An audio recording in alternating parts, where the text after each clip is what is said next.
Amid the ongoing diplomatic struggle with Canada, India has gone into an overdrive mode in its bid to crack down against Khalistani terrorists and their sympathizers in the country.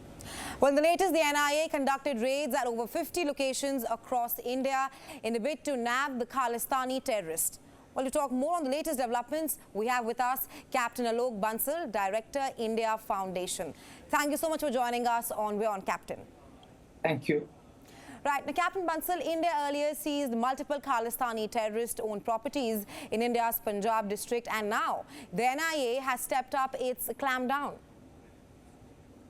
See, it was essential because all these Khalistani activists abroad were getting financial support from India, and I think by nipping them in the bud, as far as India is concerned, their influence is actually vanishing. And we have seen in the recent past some of these Khalistani activists in Canada, UK, Australia have actually gone overboard. They have actually incited people for violence. They have crossed the threshold where it could just be called as freedom of speech, of so-called freedom of speech as espoused by these countries. They have actually talked about violence. They have celebrated the assassination of Prime Minister Indira Gandhi, which is clearly an act of terrorism. So I think a time had come when the government had to crack the whip, and government has started cracking the whip, which is very essential because this was a malice which could have grown into a big cancer in times to come. So it was essential that we nip it in the bud so that we don't allow such elements to thrive in Indian territory. Right, Captain Bansal, I was just coming to the point you made there that sources also say that the Khalistani and gangster elements based in other countries were funding overground workers in India through Hawala channels for drugs and weapons.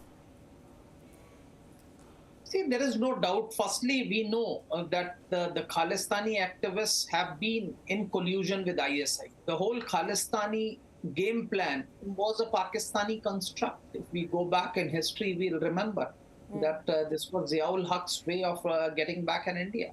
And they have been transferring funds. The funds have also been going both ways. Actually, there have been attempts both ways. Overseas workers have been sending funds here.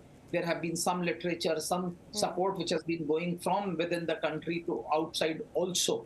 So I think these channels need to be nipped into the bud. In fact, these Hawala channels, I think government of India needs to crack down on them very hard, because in today's day and age, when we have digital transparency, we have such modes of transferring funds which are so fast, expeditious, and so comfortable.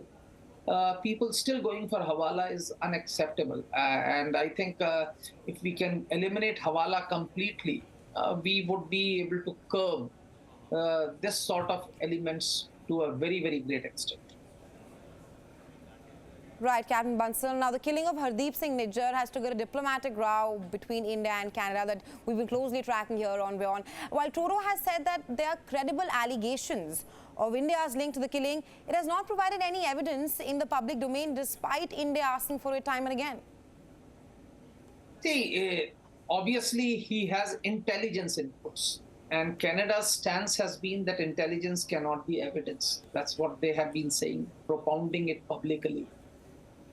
See, Canadian stance against Khalistanis has been actually extremely mild. In the past, they have not dealt with these people seriously the way one expects them to be dealt with. We saw what happened after Kanishka bombing. Right. The biggest aviation terrorist act till then was investigated by Canadians sloppily. In fact, the perpetrators were under surveillance for 3 months before the act, but still they did nothing. The perpetrators tested bombs in woods, and people came to know nothing was done. So as far as Canadian government and its law enforcement agencies are concerned, it doesn't really inspire confidence as far as India is concerned. So whatever be the case, I'm not part of the government to be in a position to say emphatically that government of India was not involved or involved. But whatever be the case, India is very categorical that Canadian response did not inspire confidence that they'll be able to handle this issue properly. You see what happened after the blast, after the Kanishka blast. the perpetrators were allowed to go free. Only one man was convicted, and that too for a minor sentence. Major planners, major perpetrators were left scot-free. Right. And some of them have been active again. So I think whatever has happened for the right. And even if Government of India had some links, which I am not in a position to comment on, not being part of the government, I think it is justified. If there is a threat that's likely to emanate from Canada, which actually poses a threat to India's sovereignty, I think any country in the world is empowered. And Canadian double standards are very clearly evident, because we had Karima Baloch, who died in Canada. And she was not even a terrorist. She never incited anybody as far as violence was concerned. But Canadian authorities said she drowned. And no investigation was done on her case. Canada did not even criticize Qasem Soleimani's killing in Iran. Right, Iraq. Captain. Right. So I think these sort of double standards, you look at a country and then take a stance, is unacceptable. And India today is not willing to be cowed down by these so-called dual standards of the so-called development. Absolutely, Captain Bansal. Now, talking about how Canada received intelligence regarding India's link to the killing of Hardeep Singh Nijjar. Just a few days ago, there was another report, rather the US envoy to Canada said that it had the Five Eyes partner. They had provided information to Canada regarding Hardeep Singh Nijjar's killing. What do you have to say on that? See, Five Eyes is an Anglo-Saxon conglomerate which shares intelligence. Even if they have provided intelligence, obviously they won't want it to be shared publicly, because one of the major principles of intelligence is protection of source. No intelligence operator, no intelligence agency wants to compromise as far as source is concerned. So obviously they would not want the source to be revealed, and that's why intelligence has probably not been made public. Right. Also, another aspect that has also surfaced between the India-Canada diplomatic row is that the Hindus living in Canada are now being asked, rather threatened, to leave the country. Now, that is a problem. This is what I was trying to say, that Canadian response to these extremist elements has been very, very muted. When somebody in Canada tells Canadian Hindus who are citizens of Canada to leave or threatens them, isn't it the responsibility of Canadian government to provide them protection or to take action against those who are threatening these people, their citizens? Unfortunately, Canadian responses have been very, very weird. When Kanishka died, most of them were Canadian citizens, but Canada never bothered. So that's unfortunate, and I think the Canada government needs to introspect. That introspection is the need of the hour.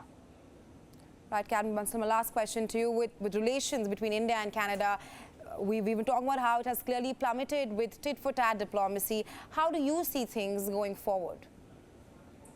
Yeah, I think Canada needs to realize that today's India is not the India of yore. We are not going to be subjugated. We are not willing to accept the double standards which Canada wants to perpetrate.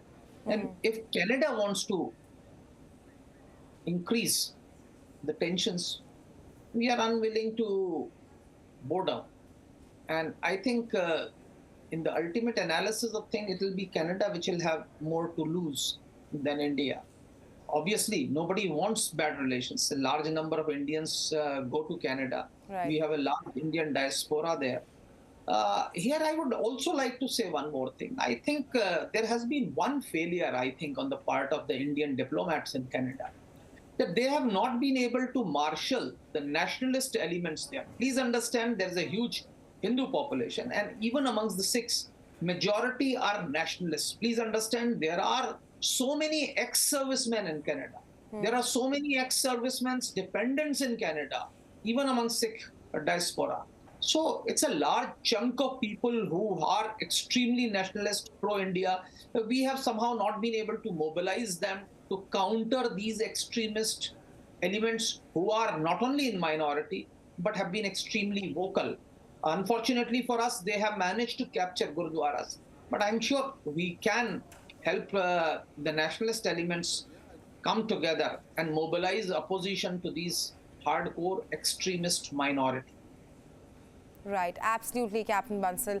Thank you so much for taking our time and joining us in WION, sharing your insights on this story. Thanks very much.